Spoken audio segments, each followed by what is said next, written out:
চাণক্য শ্লোক ও নীতিকথা মানবিক বিকাশ ও গুণাবলী প্রথম পর্ব শ্লোক ১৯ কুলশীল গুণপেত সর্বধর্মপরায়ণাঃ প্রবীণ প্রেষণাধ্যক্ষ ধর্মাধ্যক্ষ বিধীয়াতে।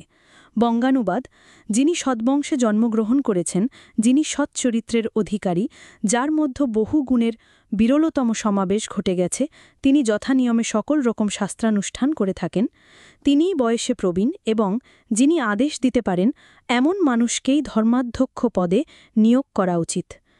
ব্যাখ্যামূলক আলোচনা: চাণক্য এখানে একজন আদর্শ ধর্মপ্রাণ ব্যক্তির কয়েকটি চরিত্র বৈশিষ্ট্যের কথা আমাদের সামনে তুলে ধরেছেন। প্রথমত, তাকে বংশপরম্পরাগতভাবে সদ্বংশজাত হতে হবে। কবির অভিমত, বংশপরম্পরায় আমরা এমন কিছু গুণ আয়ত্ত করি যা সহজে সুলভে প্রাপ্য নয়। ওই ব্যক্তিকে অবশ্যই সুচরিত্রের অধিকারী হতে হবে। তিনি জীবনে এমন কোনো কাজ করবেন না যাকে আমরা ক্ষমার অযোগ্য বলতে পারি। তার মধ্যে নানা ধরনের গুণের সমাবেশ ঘটে যাবে। তিনি যেন গভীর মনোনিবেশ সহকারে নানা ধার্মিক ক্রিয়ানুষ্ঠান করতে পারেন। তিনি যেন অন্যকে আদেশ দেবার অধিকারী হন। এই গুণগুলি থাকলে তবেই একজনকে প্রধান পদে অভিষিক্ত করা উচিত। মনে রাখতে হবে, এই পদ অত্যন্ত সম্মানীয়। এই পদের অপব্যবহার করা কখনোই উচিত নয়।